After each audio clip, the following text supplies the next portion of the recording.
আপনাদের মধ্যে একজন প্রতিবন্ধী আসলে খুব ভালো একটা, সে আসলে বাড়িতে কথা বলতে পারে না, মানে খুব অসহায় একটা মানুষ। মানুষের দ্বারা দ্বারে 2 টাকা যা পায় এগুলা দিয়ে খায়, এই আর কি, কথা বলতে পারে না, যে আর কি খুব অসহায় একটা, যার কাছে যেভাবে খোঁজে আর কি, মানে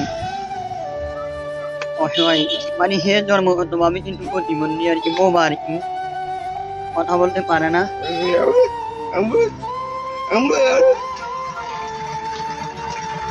কথা বলতে পারে না মানে জন্মগত ভাবে বোবা আর কি। তবে বোবা হলো কিন্তু মানুষটা খুবই ভালো, এবং মানে সে মানে নিজে তার কাছে হাত পাতলে বা যা পায় তা দিয়ে মানে খায় আর কি, মানে মানে তার কাছে মনে হচ্ছে মানে সে দুনিয়াতে নেই।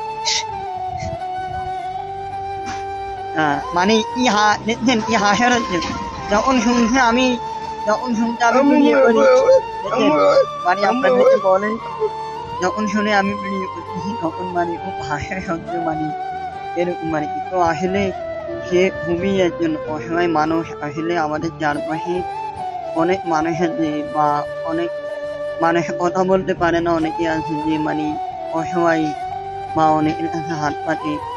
ধরুন আসলে আমাদের চারপাশে এই মানুষগুলো একটু বেশি, তো আমরা যদি একটু সহযোগিতার হাত বাড়াই দিই, তাহলে দেখা যাচ্ছে তার উজ্জ্বল ভবিষ্যৎ, সামনের ভবিষ্যৎ গুলো হয়তো একটু ভালো হবে।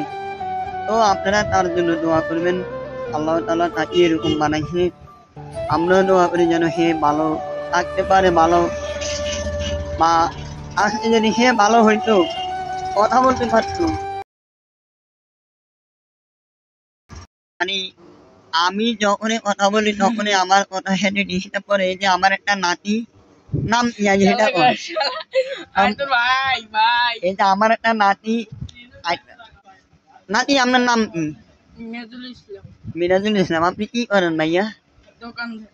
দোকানদারি করতেছেন। আপনি কি মানে ব্যবসা বাণিজ্য শিখতেছেন নাকি? আচ্ছা, ব্যবসা বাণিজ্য শিখার পরে আপনার প্ল্যান কি? না, আপনার প্ল্যান কি? আপনি কি করবেন ভবিষ্যতে? আপনি কি করার ইচ্ছে আছে? আমি ওইটা জিজ্ঞেস করলাম।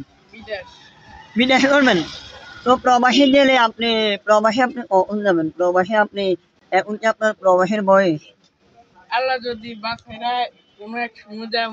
এখন আমার নাতি বিয়ে শাদী করার পরে সে বিদেশ থেকে আসার পরে সে বিয়ে শাদী করবো। এখন মাইয়া কি মোড়া খাইতাম না, ডলা খাইতাম না, কালা খাইতাম, কোনটা?